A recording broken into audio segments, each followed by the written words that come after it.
I'm Irene Matthews, 62 years old, and this is the story of how I stopped being a doormat for my own family.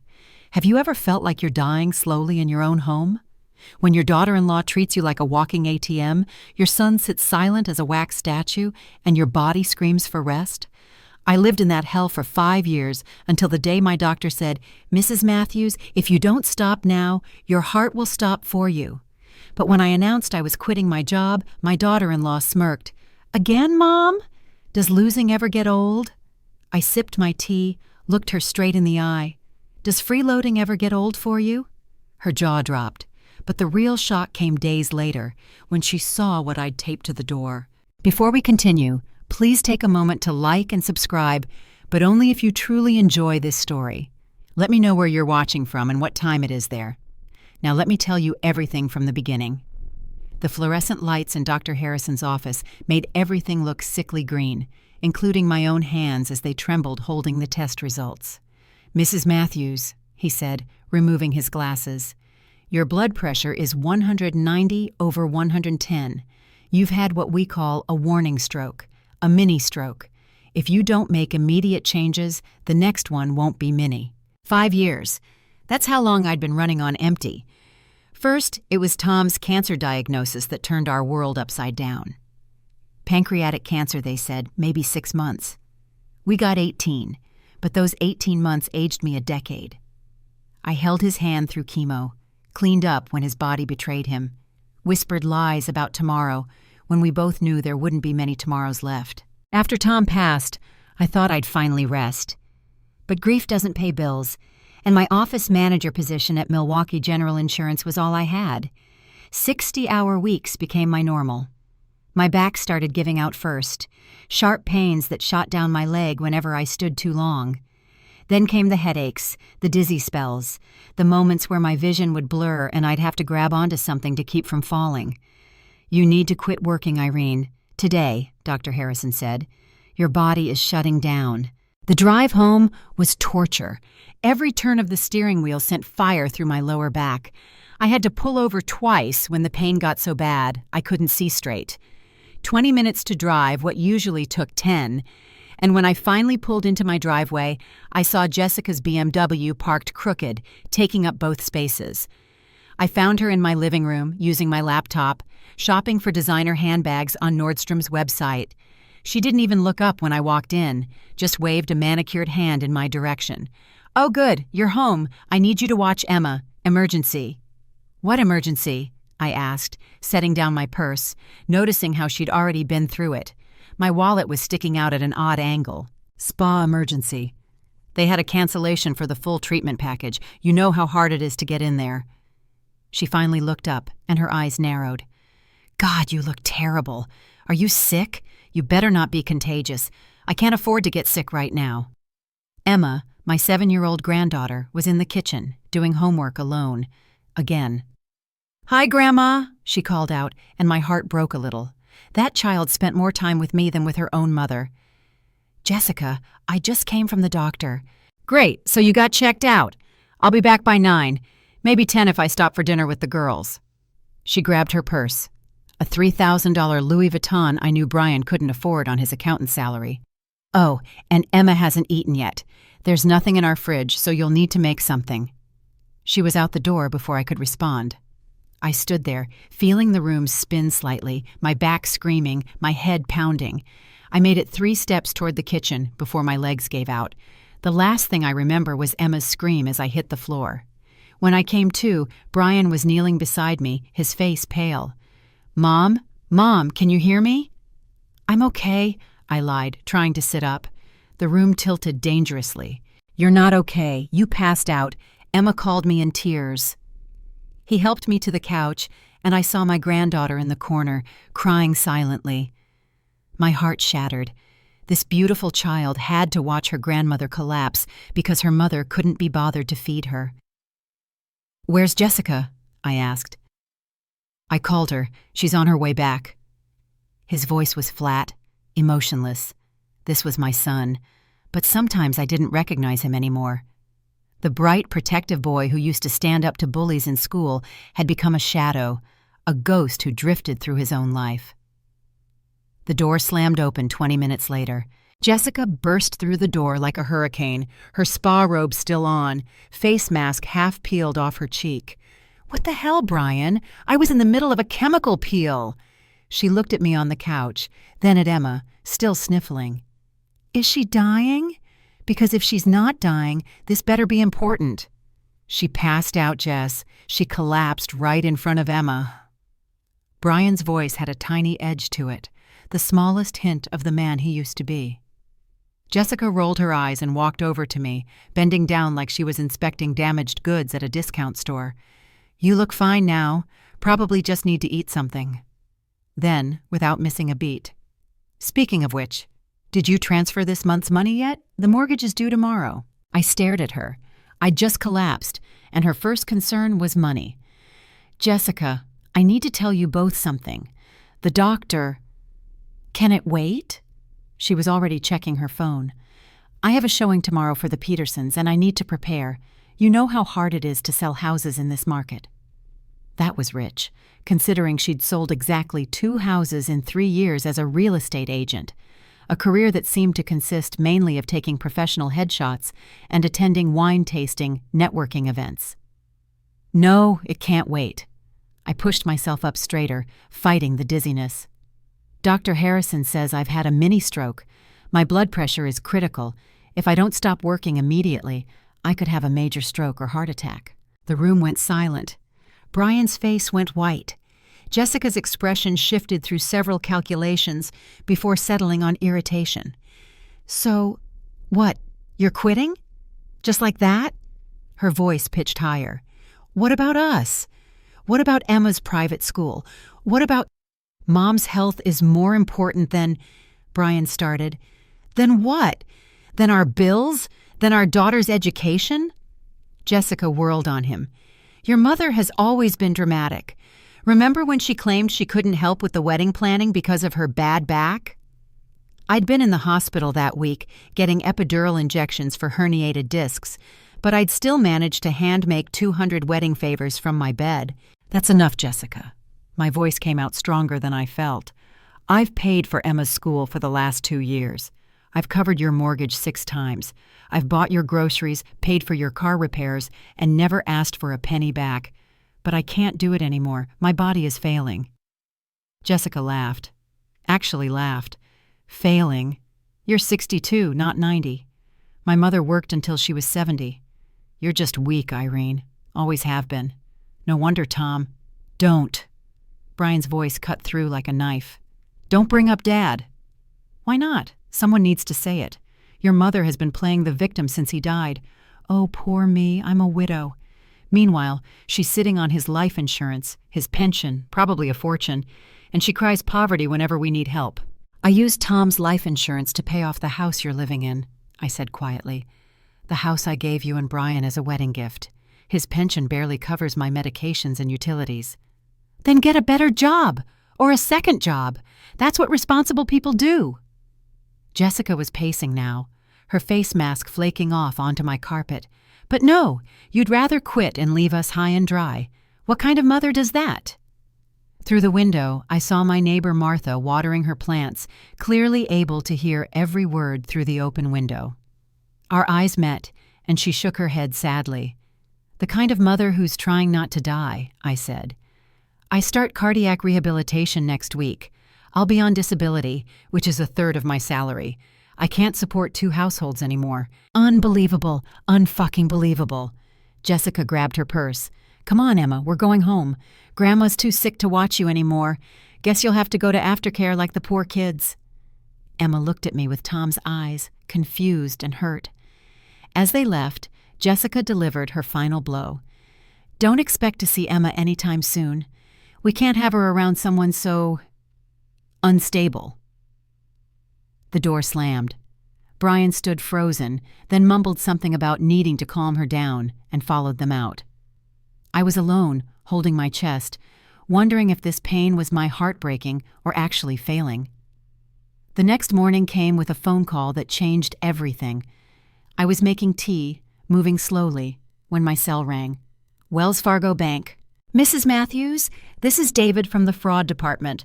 We're calling about unusual activity on your account. Did you recently apply for a $15,000 personal loan? The mug slipped from my hand, shattering on the kitchen floor. What? No, I didn't apply for any loan. Ma'am, we have an application here with your signature, social security number, and employment information.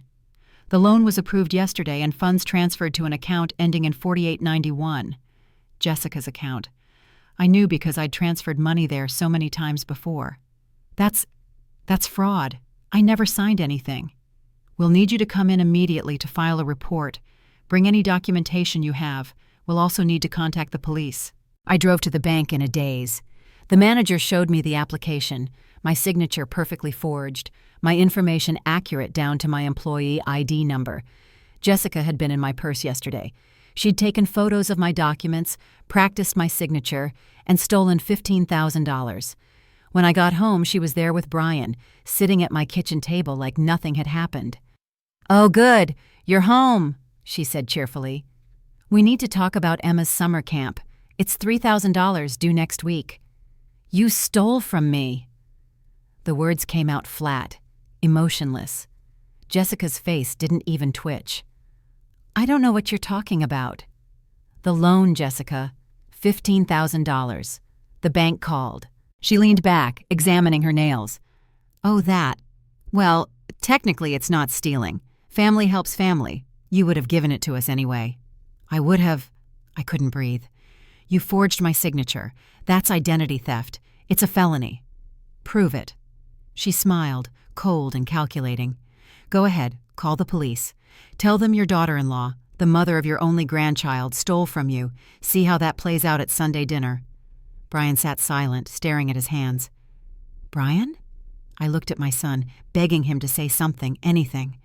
"Mom," he started, then stopped. Maybe you did sign it and forgot? You've been so stressed lately, and with the mini stroke." The betrayal hit harder than any physical pain. "You knew. You both planned this." "We're drowning, Mom!" Brian suddenly exploded. "The mortgage, the car payments, Emma's school, we can't keep up. And you're sitting on Dad's money, hoarding it while we suffer." "I'm not hoarding anything. I'm trying to survive on disability now because my body gave out from supporting you for 5 years. Jessica stood up, smoothing her designer dress. Another thing I'd unknowingly paid for, apparently. "Here's what's going to happen. You're going to forget about this little misunderstanding. You're going to continue helping us, like any good mother would. And in return, we'll let you see Emma. Sometimes." "Are you blackmailing me with my own granddaughter?" "I'm being practical. You can be the loving grandmother who helps her family, or you can be the bitter old woman who died alone. Your choice." They left me there, shaking with rage and disbelief. I picked up the business card that had been mysteriously placed in my mailbox that morning. Martha Brennan, attorney at law, retired. A handwritten note on the back. "I heard everything. Let me help." I made 2 decisions in that moment. First, I would never again be their victim. Second, I was going to record everything from now on. I went to Best Buy that afternoon and bought 3 tiny cameras with my credit card, the one Jessica didn't know about. The young salesman showed me how to connect them to my phone, how to save recordings to the cloud. "Having trouble with someone?" he asked gently. "You could say that." That night, I called Jessica to apologize, saying I'd been confused from my medications. "Of course I'll help with Emma's camp," I said sweetly.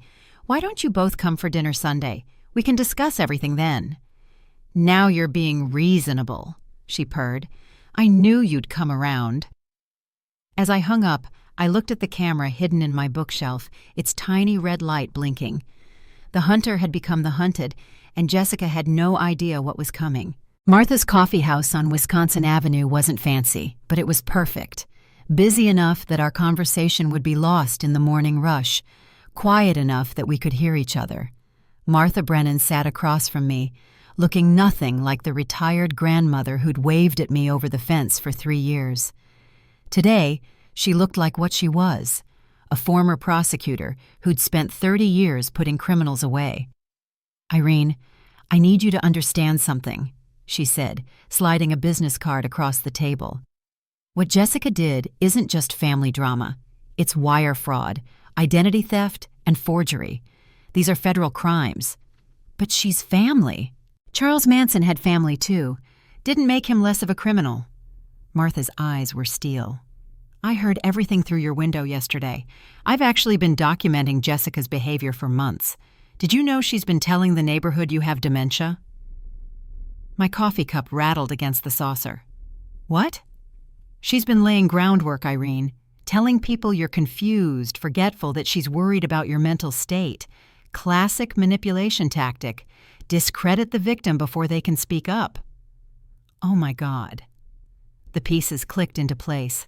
The concerned looks from neighbors, the way the pharmacist asked if I needed help understanding my medications, Brian's comment about me forgetting things. Here's what we're going to do. Martha pulled out a legal pad. First, those cameras you bought, good instinct. Record everything. Wisconsin is a one-party consent state. You can record any conversation you're part of. Second, we need to secure your assets immediately. What assets? I'm living on disability now, Martha smiled. Irene, your house is paid off and worth $400,000 in this market. You have Tom's pension, your 401k, and, unless I'm mistaken, you're still vested in your company's profit-sharing plan. She was right. I'd forgotten about the profit sharing. After 20 years with the company, I was fully vested. It was worth, I did quick math, at least $200,000. Jessica doesn't know about that, does she? No, I never mentioned it. Good. Here's my friend. Martha slid another card over. James Rodriguez, financial crimes detective, retired FBI, now consults with Milwaukee PD. He owes me a favor or 12. I don't know if I can... Stop. Martha reached across and grabbed my hand. This woman is systematically destroying you. She's stolen your money, she's using your granddaughter as a weapon, and she's trying to gaslight you into thinking you're losing your mind. This isn't about revenge, Irene. It's about survival. That afternoon, I met with James Rodriguez. He looked like someone's grandfather, with kind eyes and silver hair, until he started talking about Jessica's crimes. Then his eyes turned sharp as flint. The forged loan documents are enough for arrest, he said, reviewing the bank paperwork. But if we can get her on tape admitting to it, confessing to the broader pattern of fraud, we can put her away for serious time. How serious? 3 to 5 years minimum. More if we can prove elder abuse. Elder abuse. The word stung. I wasn't elderly, was I? But at 62, with documented health problems, the law said I was a protected class. What do you need me to do? Be yourself. Let her think she's won. Document everything. And in about 2 weeks, when we have enough evidence, we'll move. 2 weeks. I could survive 2 weeks. Sunday dinner came faster than expected. I cooked Jessica's favorite, pot roast with all the trimmings. The cameras were rolling. One in the living room, one in the kitchen, one in the dining room. My phone was recording in my pocket. This is more like it, Jessica said, helping herself to seconds. See how nice things can be when you cooperate? About Emma's camp, I said carefully. I can pay for it, but I need you to sign a receipt for my taxes. Jessica laughed. Taxes? You barely make enough to pay taxes anymore. Still, I like to keep records. Fine, whatever. She signed the paper without reading it. A receipt acknowledging the $3,000 was a loan, not a gift, to be repaid within 90 days. Oh, and Jessica? I kept my voice casual. That $15,000 loan from the bank. How did you manage the signature? It was perfect. She preened. I've been practicing for months. You leave your papers everywhere, Mom. It was easy. She actually winked at Brian. We needed it for the house repairs. What repairs? The ones we're going to do, eventually. Maybe a pool for Emma. Brian shifted uncomfortably, but said nothing. My son, my baby boy, had become a stranger who chose his criminal wife over his dying mother. That's fraud, Jessica, I said quietly. That's family, she countered. And if you ever mention it again, you'll never see Emma. Period. The camera caught everything. her confession, her threats, her blackmail. James would be very pleased. As they left, Jessica turned at the door. "Oh, I need another $5,000 by Friday. Emma needs braces." Emma had perfect teeth. "Of course," I said. "Whatever you need." When they were gone, I called Martha. "Did you get all that?" "Every word. The camera's uploaded to the cloud perfectly. 2 more weeks, Irene. Can you hold on?" "I've held on this long. What's 2 more weeks?" The next 10 days revealed just how deep Jessica's deception ran. Playing the compliant victim while my cameras rolled, I discovered a web of fraud that made my stomach turn. Tuesday morning, I was organizing papers for my taxes when I found credit card statements I didn't recognize. 3 cards, all in my name, all maxed out. Total debt, $45,000. The purchases read like a luxury shopping spree. Versace, Gucci, Tiffany's. The billing address was Jessica's, but the bills had been hidden in my spare bedroom where she'd been storing some boxes. I called each company. The applications were submitted online using my Social Security number and forged signatures. The customer service rep at American Express was particularly helpful. "Mrs. Matthews, these applications originated from IP address registered to your home address, submitted between 2 and 4 p.m. on weekdays." When I was at work, when Jessica had been checking on the house for me. Wednesday brought another revelation. Mrs. Chen from next door mentioned she'd seen Jessica leaving my house with boxes last month. "She said you were downsizing, giving things to charity. Such a generous woman, your daughter-in-law." My mother's jewelry was gone. Tom's watch collection, the signed Packers memorabilia he'd treasured, all gone. "She sold them," Martha confirmed that evening, showing me screenshots from Facebook Marketplace. "Look at the seller name, JM Designs, Jessica Matthews Designs. She's not even trying to hide it." The items were listed for thousands. Tom's 1967 Rolex Submariner, a wedding gift from his father, sold for $8,000. My mother's pearl necklace, worn at her own wedding, went for $3,000. Thursday was when Jessica made her biggest mistake. She came over unannounced, using the spare key I hadn't known she'd copied. "Just grabbing some documents from the office," she called out cheerfully, not knowing I was homesick from a doctor's appointment that had been rescheduled. I watched from the hallway as she went straight to my filing cabinet, pulling out my investment statements, photographing each page with her phone. Then she moved to my computer, inserting a USB drive. "What are you doing?" I asked, stepping into view. She didn't even flinch. "Oh, you scared me. I thought you were at the doctor. I'm just backing up your files for you. You know, in case something happens to you." How thoughtful. "Well, someone has to look after you. Brian's worried you're getting forgetful. Yesterday you said you didn't remember agreeing to pay for Emma's camp." "I remember everything, Jessica." She smiled, that cold shark smile. "Do you?" "Because I have texts where you promised us $50,000 for a house renovation. See?"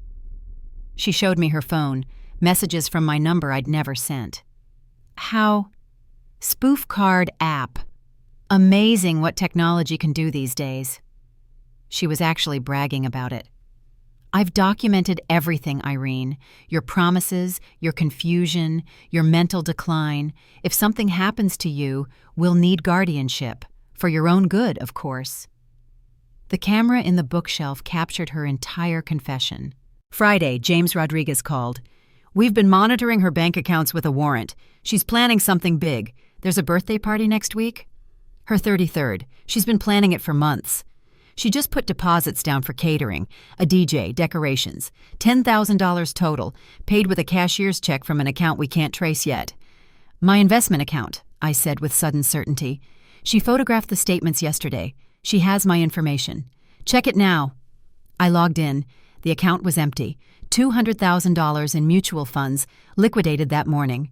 The withdrawal was made in person, with perfect forged signatures and a fake ID showing my name with Jessica's photo. "She must have an accomplice at the bank," James said.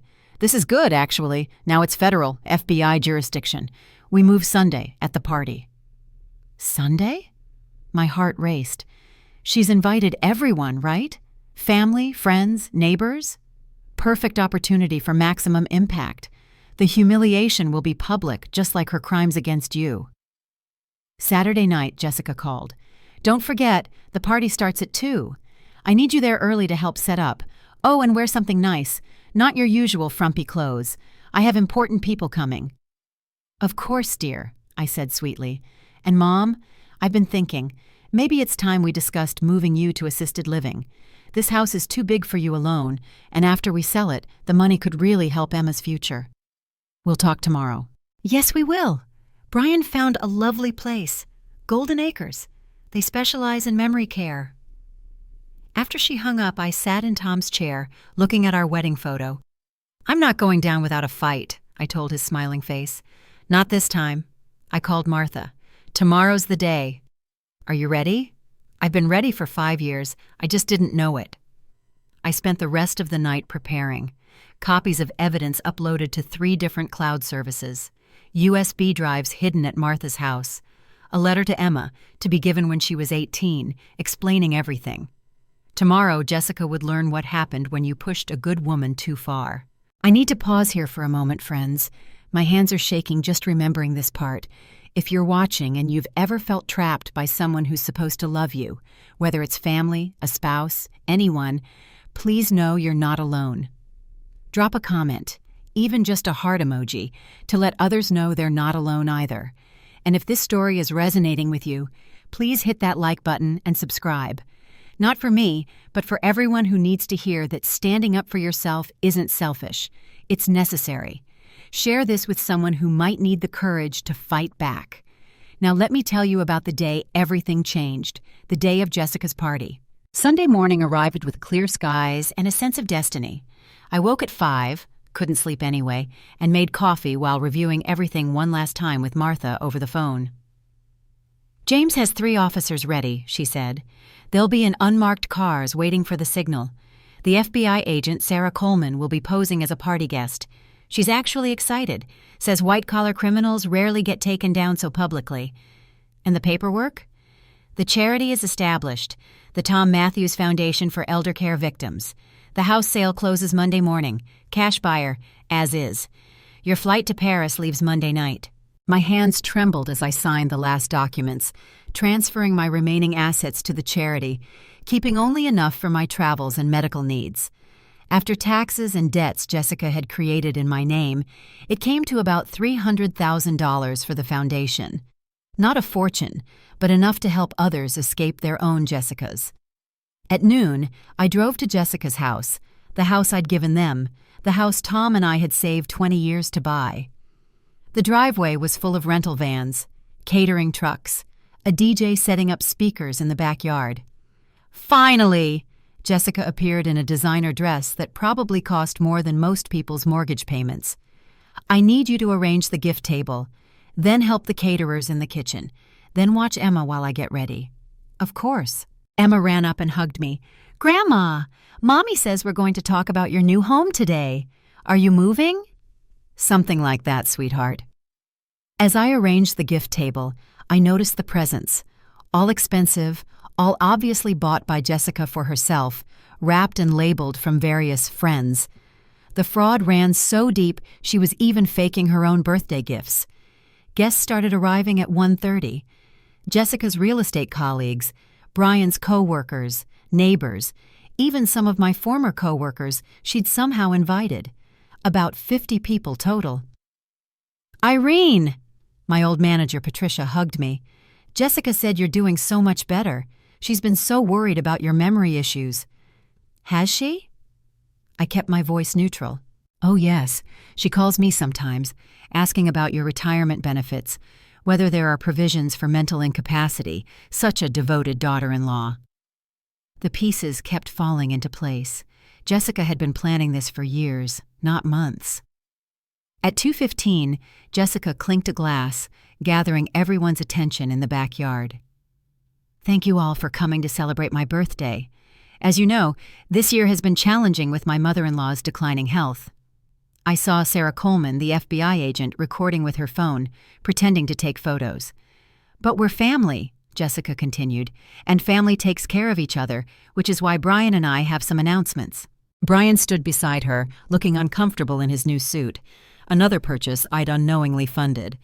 First, Jessica smiled brilliantly, we're renovating this house completely. Pool, new kitchen, the works. Applause from the crowd. Second, we're so grateful to announce that Mom, Irene, has agreed to move to assisted living so we can better care for her needs. Gasps and sympathetic looks toward me. And third, she raised her glass higher, we'll be managing Mom's assets to ensure she gets the best care possible. It's such a responsibility, but that's what family does. This was it. The moment she thought she'd won everything. I stood up slowly, my phone in my hand, James's number already dialed. Actually, Jessica, I have an announcement too. The yard went quiet. I'm not going to assisted living. I'm not giving you my house, and I'm certainly not letting you manage my assets. I hit send on the phone. Because you've already stolen everything you could. Her face went white. Mom's confused again. No, I'm perfectly clear. You forged my signature on a $15,000 loan. You opened $45,000 in credit cards in my name. You stole and sold my jewelry, my late husband's belongings. And yesterday, you stole $200,000 from my investment account. The crowd was frozen, silent. She's lying, Jessica shrieked. She's senile. Brian, tell them. Brian opened his mouth, but I pulled out my phone, connected it to the DJ speaker system, Martha had shown me how, and hit play on the recording from Thursday. Jessica's voice filled the yard. Spoof card app. Amazing what technology can do these days. I've documented everything, Irene. Your promises, your confusion, your mental decline. If something happens to you, we'll need guardianship. The back gate opened. James Rodriguez walked in with 3 uniformed officers and Sarah Coleman, who was now holding up her FBI badge. Jessica Matthews, you're under arrest for wire fraud, identity theft, elder abuse, and forgery. You have the right to remain silent. The next few minutes were chaos. Jessica screaming about lawyers, Brian standing frozen, Emma crying in confusion, guests recording everything on their phones. As they led Jessica away in handcuffs, she screamed at me, "You'll never see Emma again, never!" Actually, Martha appeared beside me with a folder.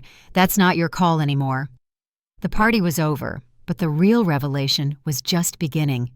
The backyard looked like a disaster movie scene.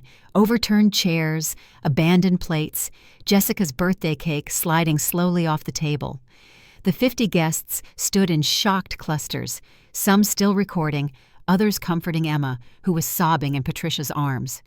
Brian finally unfroze and rushed toward me, his face cycling through emotions: anger, fear, confusion, desperation. "Mom, what did you do? What the hell did you do?" "I protected myself," I said calmly. "Something you should have done for me years ago. She's my wife, the mother of my child. She's a criminal who's been systematically destroying me." I pulled out the folder Martha had prepared. "Here's everything, Brian. Every forged document, every stolen cent, every lie she told about my mental state. Your wife has stolen over $260,000 from me in 5 years. His hands shook as he looked through the papers. This can't be real. "The FBI doesn't arrest people for fake crimes, son." Patricia approached with Emma. "Irene, should I—" "Emma, sweetheart." I knelt down to my granddaughter's level. "Mommy has to go away for a while because she did some bad things. But you're safe, and Daddy's here, and I'm here." "Is Mommy going to jail?" Her voice was so small. "We'll talk about it later, baby. Right now, let's get you inside." But Brian blocked my path. "You're not taking my daughter anywhere. You just destroyed our lives." "No, Brian. Jessica destroyed your lives. I just stopped her from destroying mine, too." Martha stepped forward, ever the lawyer. "Brian, given the circumstances, you might want to consider your position carefully. You're either a co-conspirator or a victim. Which is it?" His face crumbled. I didn't know about all of it. Just the loan. She said you'd agreed, that you just forgot. And you believed her? She's my wife. And I'm your mother. When did her word become worth more than mine? Sarah Coleman, the FBI agent, approached. "Mr. Matthews, we'll need to interview you. You're not under arrest, but I suggest you get a lawyer." The remaining guests were leaving, murmuring among themselves. I heard fragments. "Poor Irene. Always thought Jessica was off?" Can you believe? Within an hour, the house was empty except for Brian, Emma, Martha, and me. We sat in the living room, my living room, in my house that I'd paid for. "What happens now?" Brian asked, looking lost.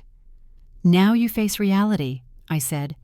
"Jessica will likely get 3 to 5 years. You need to file for divorce immediately to protect what assets you have left. You need to get Emma into therapy, and you need to decide what kind of man you want to be." "How can you be so cold?" "Cold?" I laughed, but there was no humor in it. "I've been dying, Brian, literally dying from the stress of carrying your family while being treated like garbage. That's not cold. That's survival." Emma had fallen asleep on the couch, exhausted from crying. Brian stared at his daughter, then at me. "The house," he started, "is mine, has always been mine. I'm selling it Monday." "Where will we live?" "That's not my problem anymore." I stood up. "But I'll tell you what, if you divorce Jessica, get therapy, and get a real job, not the part-time accounting you've been doing, I'll help with Emma. Only Emma." "Mom, please." "I'm done, Brian. Done being the wallet, the babysitter, the punching bag. I have maybe 20 good years left if I'm lucky, and I'm not spending them being abused by anyone, including you." Martha handed him a business card. "My colleague handles family law. Call him tonight." I walked to the kitchen and saw Jessica's party planning notebook on the counter. The last entry dated yesterday. "After party, get Irene to sign house transfer. If refuses, call Golden Acres for emergency admission. Dr. Phillips already agreed to evaluation letter." I photographed it and sent it to James. More evidence. My phone buzzed. A text from an unknown number. Then I realized it was from Jessica, from custody. "You're dead to me. When I get out, you'll pay. You'll never see Emma again. I'll make sure everyone knows what a horrible mother you are." I forwarded that to James, too. Threats from jail. Her lawyer would love that. Brian was still in the living room when I returned, holding Emma, crying silently. "I'm sorry, Mom," he whispered. "I'm so sorry. I knew she was difficult, but I didn't know. I didn't want to know." "I know," I said. And for the first time in years, I saw my son. Really saw him. Not the weak man he'd become, but the broken boy underneath, the one who'd chosen wrong and didn't know how to escape. Can you ever forgive me? Maybe, someday, but forgiveness doesn't mean forgetting, and it doesn't mean enabling. You want my forgiveness? Earn it. Become the man your father would have been proud of. Tomorrow would bring more chaos, lawyers, court dates, custody battles. But tonight, for the first time in 5 years, I felt something I'd forgotten existed. Freedom. Monday morning came with a circus. News vans lined the street. Apparently, someone at the party had live-streamed Jessica's arrest, and it went viral overnight. Real estate agent arrested at own birthday party for elder fraud was trending on Twitter. I sat in Martha's home office, watching the chaos at my house through her window, signing the final sale papers. The buyer, a young tech executive, was getting a deal at $380,000 cash, but I needed it done quickly. "Before we finish," Martha said, "there's something else. James called. They found more." "More?" "Jessica wasn't working alone. The bank employee who helped her access your investment account? Her cousin. And there are 3 other victims, all elderly parents of Jessica's real estate clients." My phone rang. "Brian. Mom, you need to see this. Jessica's parents are here. They're claiming you set her up. They want to sue you for defamation." "Let them come," I said. "Martha, we should head over." But when we arrived, the scene was beyond what I'd expected. Not just Jessica's parents, but a crowd of people, some with signs. Elder abuse is real, and justice for Irene. The viral video had struck a chord. Jessica's mother, Sharon, stood on my lawn with a megaphone. "This woman destroyed my daughter's life. She's a vindictive, senile old woman who—" "Actually," I said loudly, walking up with Martha and James Rodriguez, who'd just arrived, "I have something to show everyone." I pulled out my laptop, connected it to the speaker system Brian had set up on the porch, the same one from yesterday's party. Since we're making public statements, let's make them complete. I hit play on the compilation Martha had helped me create. Jessica's voice filled the air. "She's so stupid, she doesn't even check her statements. I've been planning this for 3 years. By the time I'm done, we'll have everything. Old people are so easy to manipulate. Just make them think they're losing their minds." The crowd went silent. Sharon's face went white. But the real shock came next. A video from my hidden camera showing Jessica on the phone with someone. "Mom, it worked perfectly. Just like with Dad's mother. Another few months and we'll have Irene's house too. Yes, Mom, I learned from the best." Sharon dropped the megaphone. James stepped forward. "Mrs. Henderson, we'll need to talk to you about your mother-in-law's death 5 years ago. Some interesting questions have come up." The crowd was buzzing. Phones were out, recording everything. This was no longer just my story. Then came the biggest twist. A woman pushed through the crowd, elegant, silver-haired, familiar somehow. "Irene?" she called out. I stared. It was Tom's sister, Linda, whom I hadn't seen since his funeral. She lived in California, and we'd lost touch. "Linda, what are you doing here?" "I saw the video online. Irene, I need to tell you something. Tom knew." "Knew what?" "About Jessica. Before he died, he hired a private investigator. He was worried about Brian's relationship with her. He left me this to give to you, but only if something like this happened." She handed me a thick envelope. "He said you'd be too kind to see it until it was almost too late." With shaking hands, I opened the envelope. Inside were photos, documents, reports. Jessica with other men. Jessica's previous identity. She'd changed her name. Her first marriage, which ended with her elderly husband's suspicious death. Bank records showing patterns of theft. And a letter from Tom. "My dearest Irene, if you're reading this, then I was right to worry. I'm sorry I couldn't protect you longer. Jessica is dangerous. I've left evidence with Linda and instructions with our lawyer. Check the safety deposit box at Wells Fargo, number 472. I've made provisions you don't know about. All my love, Tom." I looked at Brian, who was reading over my shoulder, his face gray. "Dad knew?" His voice broke. "He knew and didn't tell me?" "Well, he tried, son," Linda said gently. "You wouldn't listen. You were so in love." The crowd was growing. The news crews were broadcasting live. This had become bigger than any of us. "There's more," James announced. "Based on this new evidence and Mrs. Henderson's suspicious behavior, we're opening investigations into 3 deaths, all elderly relatives of Jessica and her mother, all within the last 10 years, all leaving substantial estates." Sharon Henderson tried to run, but was stopped by officers. I stood there, in front of my sold house, surrounded by strangers and family, holding Tom's letter, and felt his presence so strongly it took my breath away. Even in death, he was still protecting me. "The safety deposit box," Martha whispered. "We should check it now." At the bank, with Brian and Linda as witnesses, I opened box 472. Inside was $500,000 in bonds, a letter from Tom's lawyer, and documents showing Tom had created a trust I never knew about, one that Jessica couldn't touch, that would activate only if I was ever in danger of losing everything else. But the real shock was the last item, a USB drive labeled "For Irene." It was a video of Tom, recorded just weeks before his death. "Honey, if you're watching this, then Jessica showed her true colors. I'm sorry I couldn't stop Brian from marrying her, but I could protect you. The money is yours, but more importantly, know this. You're stronger than you think.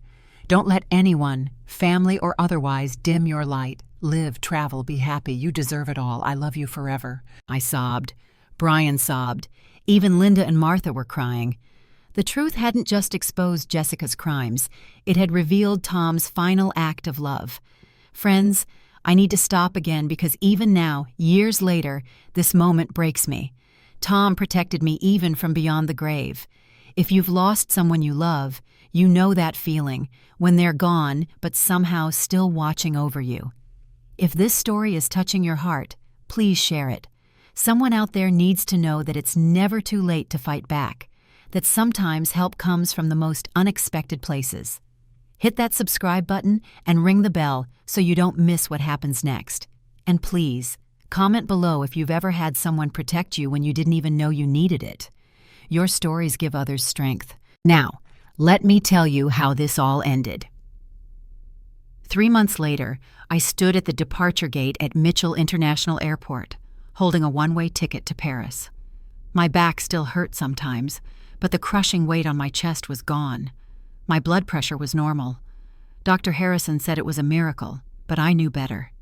It was freedom. Brian stood beside me, looking healthier than he had in years. The divorce had been brutal but quick. Jessica's criminal charges made it simple. She'd gotten 5 years, eligible for parole in 3. Her mother got 7 years for her role in multiple elder fraud schemes. The investigation had uncovered a mother-daughter crime ring spanning a decade. "Mom, I still can't believe you're really going," Brian said, holding Emma's hand. "Believe it," I smiled. "The apartment in Montmartre is already waiting." The last 3 months had been a whirlwind. The house sold immediately. The Tom Matthews Foundation for Elder Care Victims was officially established with the initial $300,000, but after the story went viral, donations poured in. We were now at $2 million and growing. 10 women had already been helped to escape abusive financial situations with their families. "Will you come back?" Emma asked, her eyes wide. "Of course, sweetheart, for visits, and when you're older you can come see me in Paris. We'll eat croissants and visit the Eiffel Tower." Promise? Promise. Brian had surprised me. He'd gotten into therapy immediately, quit his part-time job, and found a real position at a major accounting firm. He'd moved into a small apartment with Emma, was learning to cook, to parent, to be the man his father would have recognized. "I got the email from the foundation," he said quietly, "about the scholarship for Emma. I'd set up an education trust for my granddaughter, the only financial help I'd give Brian now. It would pay for her college when the time came, administered by the foundation, untouchable by anyone else." "She deserves a future," I said simply. "Mom, about Dad's video?" We'd watched it together so many times. Tom, weak from chemo, but eyes bright with determination, setting up protections I never knew existed. He'd seen what I couldn't or wouldn't see. "He loved you so much," Brian said. "I'm sorry I forgot that. I'm sorry I let Jessica make me forget what real love looks like."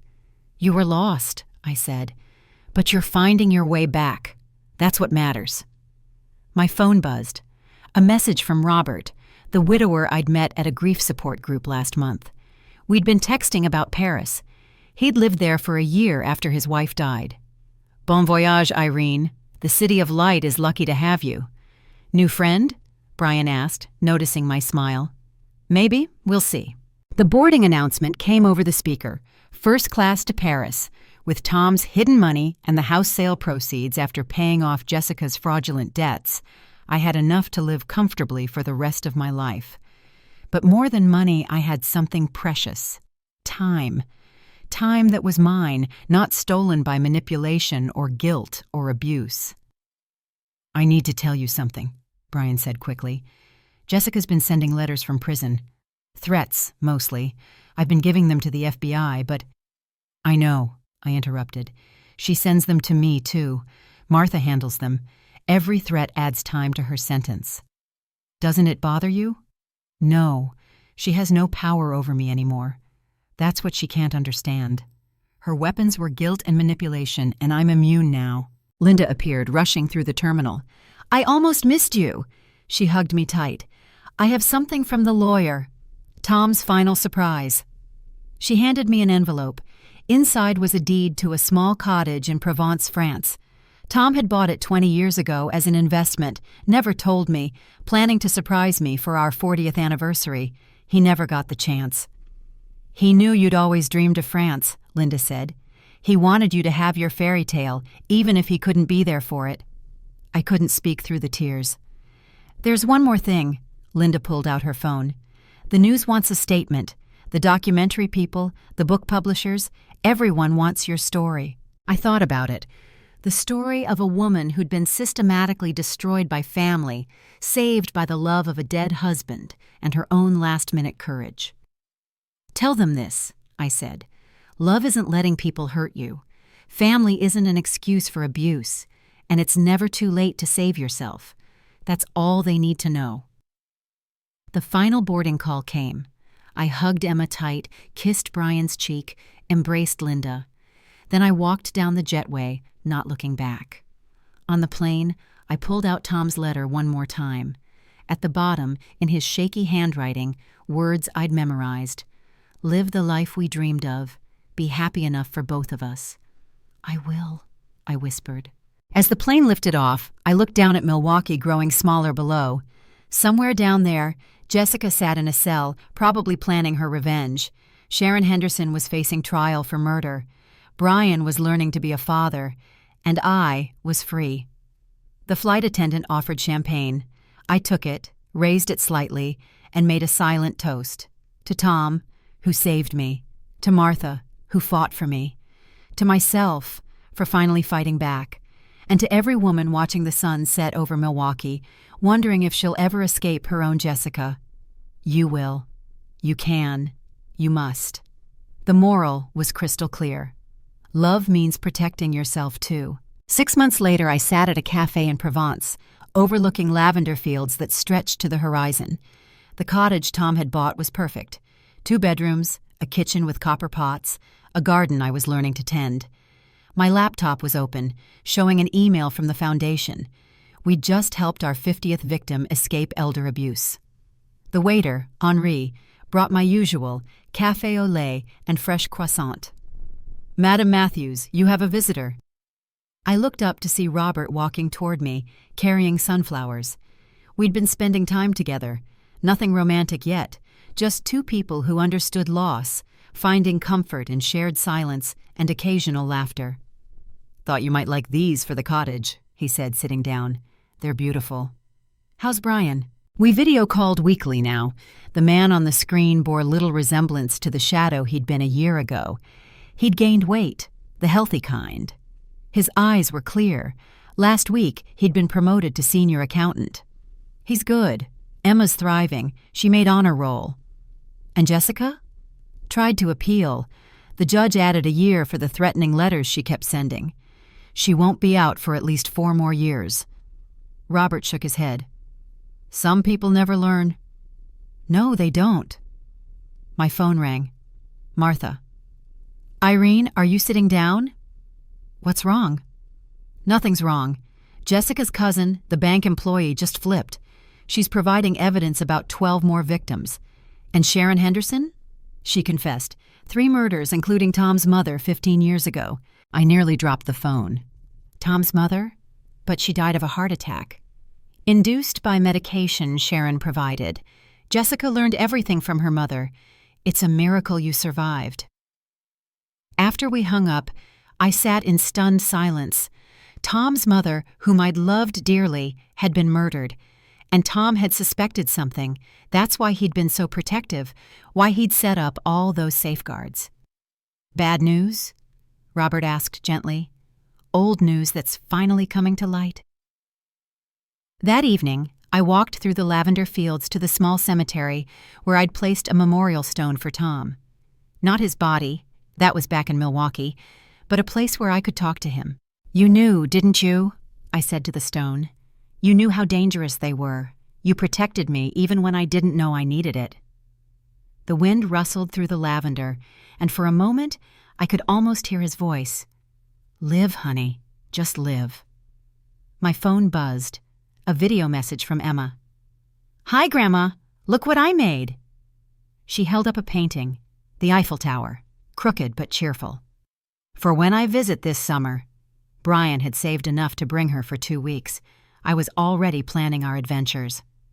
Another message, this one from Patricia, my old manager. The documentary about your story just won an Emmy. You've helped so many people, Irene. I'd turned down most interview requests, but I'd done one documentary with all proceeds going to the foundation. It was called The Inheritance Trap and had sparked a national conversation about elder financial abuse. As the sun set, painting the lavender fields gold and purple, Robert joined me. "Any regrets?" he asked. "No. Well, one. I wish I'd fought back sooner." "You fought back when you could. That's what matters." We walked back to the cottage in comfortable silence. Inside, I'd hung photos. Tom and me on our wedding day, Brian as a baby, Emma's latest school picture. But also new photos. Me at the Eiffel Tower, at the Louvre, learning to paint in Montmartre. The life I was building, not in spite of the pain but because of the strength it had revealed. That night I got an unexpected call from Brian. "Mom, I need to tell you something. I've been seeing someone, a teacher at Emma's school. She's kind, has her own career, her own life. Nothing like before." "That's wonderful, honey.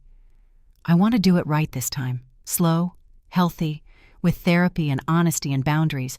I'm proud of you." "Mom, I love you. I know I failed you for so long, but I love you." "I love you too, son." After we hung up, I opened my laptop and began writing. Not about Jessica or the crimes or the pain, but about Tom, about the kind of love that protects even from beyond the grave, about the strength that comes from finally saying enough. The Tom Matthews Foundation website showed a counter, 73 victims helped and counting. Each one had received not just financial assistance, but legal help, therapy, safe housing. Each one learning what I'd learned, that love without respect isn't love at all. As I typed, Robert knocked softly. "Dinner's ready." He'd been teaching me to cook French cuisine. Tonight was coq au vin, Tom's favorite dish. I'd told Robert that, and he'd immediately suggested we make it. "To honor him," he'd said simply. Over dinner, Robert raised his glass. "To Tom, who saved you. To you, for saving yourself. And to everyone still fighting their way free." We clinked glasses as the stars came out over Provence, brilliant in the clear country sky. My story could have ended so differently.